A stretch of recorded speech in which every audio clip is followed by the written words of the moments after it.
Salut à tous, ici Terre Fertile, bienvenue sur ma chaîne YouTube. En fait, aujourd'hui, comme vous pouvez le voir dans le titre, j'aimerais parler avec vous concernant une parabole. Cette parabole-là s'intitule « L'ami important ».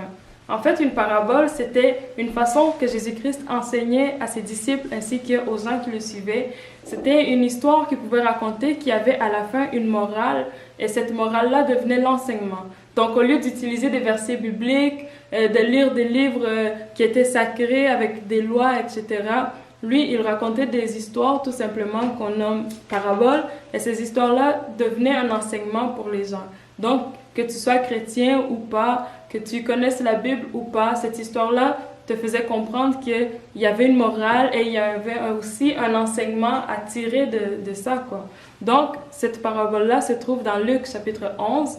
Nous allons commencer du verset 5 jusqu'au 8e verset pour commencer. Donc, je vais lire. Voici ce qu'il est écrit au verset 5. Il leur dit encore, « Supposons que l'un de vous ait un ami et qu'il aille le trouver au milieu de la nuit pour lui dire, « Mon ami, prête-moi 3 pains, car un de mes amis est arrivé de voyage chez moi et je n'ai rien à lui offrir. » Supposons que, de l'intérieur de sa maison, cet ami lui réponde, « Ne m'ennuie pas, la porte est déjà fermée. Mes enfants et moi sommes au lit. Je ne peux pas me lever pour te donner des pains. » Je vous le dis, même s'il ne se lève pas pour les lui donner, parce que c'est son ami, il se lèvera à cause de son insistance et lui donnera tout ce dont il a besoin. Donc, on comprend là que vraiment c'est une question d'apprendre à persévérer, une question d'avoir cette persistance. Parce que bien évidemment, c'est pas tous les jours que nous allons cogner chez les gens la nuit pour demander un service. Souvent, on va se retenir en disant « mais ça se fait pas, franchement, je peux pas aller réveiller les gens à telle heure de la nuit pour, franchement, demander du pain. » Mais lorsque cet homme-là dans la Bible se trouvait dans le besoin parce qu'il venait de recevoir de la visite en pleine nuit, il avait besoin d'aide parce qu'il n'avait rien pour donner à cet ami-là qui venait de voyage. Il n'avait pas de pain qui pouvait lui servir, donc il s'est retrouvé dans une situation d'urgence, dans une problématique et il avait besoin d'une solution. Souvent, nous, les chrétiens, on va prier lorsqu'on a besoin d'aide. Lorsqu'on a besoin que le Seigneur vienne pour nous secourir, c'est là où on va aller vers Dieu pour lui dire « Hey, viens m'aider parce que j'ai tel problème, j'ai tel souci. » On va aller voir les pasteurs, on va aller voir les serviteurs de Dieu, on va dire « Hey, priez pour moi, s'il vous plaît, priez pour moi parce que je suis dans le trouble, je suis dans le pétrin. » C'est très difficile à une personne de suivre Dieu ou même de croire en Dieu s'il n'est pas dans cet état-là d'urgence, s'il n'est pas dans ce trouble qui lui arrive soudainement ou tout à coup.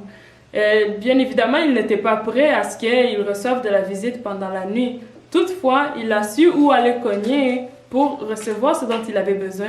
Et il savait que s'il allait cogner à cette porte-là de tel voisin, peut-être qu'il y en avait plusieurs voisins, mais il savait que s'il allait à ce voisin-là, c'est sûr et certain qu'il allait trouver sa réponse.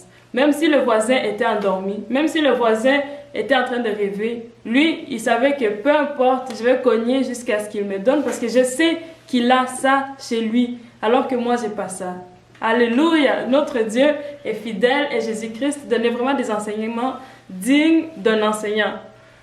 Nous, souvent, on va prier Dieu parce qu'on se retrouve dans cet état-là d'urgence et on sait exactement que, en tout cas, pour telle maladie, le médecin ne peut rien y faire. Même si je vais cogner, il va dire, écoutez, selon notre science, selon nos connaissances, voilà, nous sommes limités. Donc, il vous reste 3 mois à vivre, il vous reste 2 semaines à vivre. Voilà, parce que c'est un être humain. Mais une personne, lorsqu'il se retrouve là, devant la mort qu'on lui annonce, et il ne veut pas mourir, il va vers son Créateur. Il sait que Dieu, le Créateur, n'est pas loin, il est proche, il est accessible. Dieu est comme notre voisin. Il est comme ce voisin-là. Il est là, il n'est pas loin. Il a tout ce dont tu as besoin dans sa maison. Mais là, l'effort qu'il te manque tout simplement, c'est quoi? C'est d'aller cogner à sa porte. Vraiment, ce parabole-là nous enseigne à aller cogner à Dieu. Peu importe le moment, même si on peut voir que, oh non, c'est pas le bon moment, oh non, je suis étudiant à temps plein, j'ai pas le temps de tout le temps aller m'occuper de l'œuvre de Dieu. Oh non, je suis employé à temps plein, j'ai pas le temps de m'occuper de l'œuvre de Dieu. Mais je te dis, quand l'urgence va venir chez toi, tu vas trouver ce temps-là et tu vas aller cogner à la porte du Seigneur.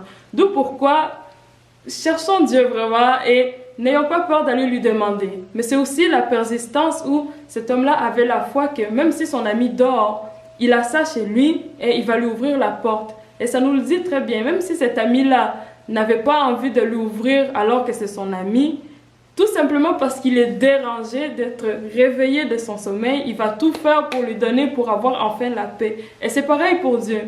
Bien-aimé, si tu as une requête, si tu as un besoin, si tu as quelconque questionnement, si tu as un but, un rêve que tu as besoin qu'il soit accompli, va vers Dieu.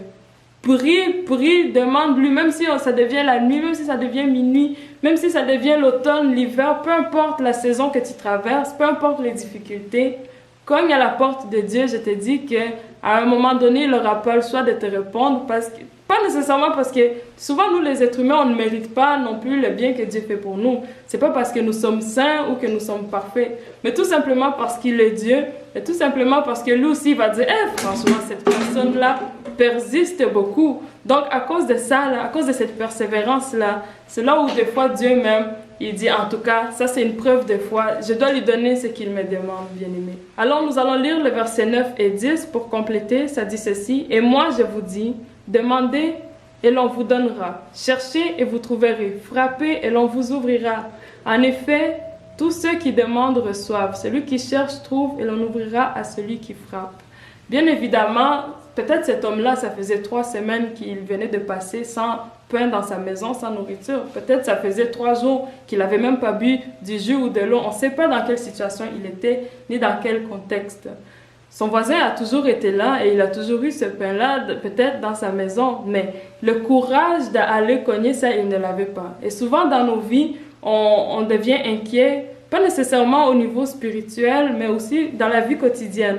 Souvent, on manque de courage pour accomplir tel projet. On se dit, oh non, si je fais ça, les gens vont parler. Oh, si je dis des choses, les gens vont penser.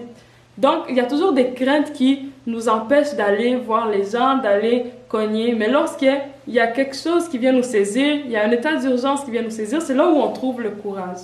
Bien aimé, je prie pour chacun d'entre nous d'avoir ce courage-là à chaque instant, à chaque moment, de ne pas avoir peur de demander à notre Père Céleste parce que nous savons que lui ne manque de rien. Souvent, on cherche à combattre pour soi, souvent on cherche à se dire non, je ne vais pas demander parce que moi-même je suis capable de travailler, moi-même je suis capable d'aller faire mes business, moi-même je suis capable d'entreprendre mes projets et de réussir. Mais je te dis que sans l'aide de Dieu, il n'y a aucun projet qui réussit. Donc, Dieu est là pour qu'on lui demande. Et si vous voyez que des choses ne réussissent pas dans la vie, il faut demander, jusqu'à ce que Dieu lui-même va dire, bon, voilà, tu as demandé, voilà pourquoi ce n'est pas exaucé. Il te manque ceci, cela, après ça, tu vas être exaucé. Prenons l'exemple de Daniel, lui qui a prié, mais pendant 21 jours, il n'avait aucune réponse, 0. Pourtant, Dieu lui avait répondu dès le premier jour. Dieu l'avait répondu, mais tout simplement, sa prière était bloquée par les démons de Perse. Mais comme il a persisté, Dieu disait aux hommes, mais c'est qui fait tourner mon trône? C'est qui me dérange? On lui dit, mais c'est Daniel. Mais Daniel, je l'ai répondu, comment ça se fait? Il me dérange encore, c'est quoi son problème? Et c'est là où, quand ils sont allés vérifier, ils se sont rendus compte que, donc c'était sa prière, sa réponse a été bloquée. Dieu avait envoyé l'ange Gabriel pour lui donner sa réponse. Mais voilà que Gabriel était coincé par les démons de Perse qui sont dans les airs. Et c'est là où Dieu a envoyé Michael, l'ange Michael, aller combattre pour aider Gabriel à amener le message jusqu'à Daniel.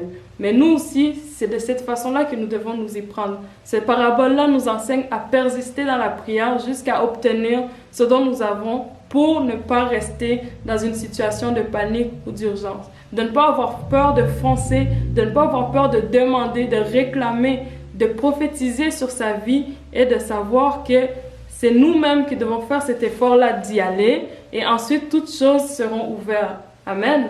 Donc, que Dieu vous bénisse et vraiment, je suis contente de pouvoir partager ça avec vous. Et si vous avez des commentaires également, veuillez les écrire, ça va me faire plaisir de vous lire. N'oubliez pas de me contacter sur les réseaux sociaux. Et aussi, on se dit à la prochaine. Que Dieu vous bénisse. Bye.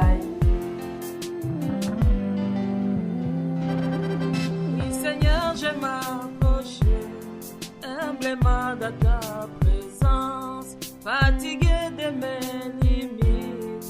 les combats et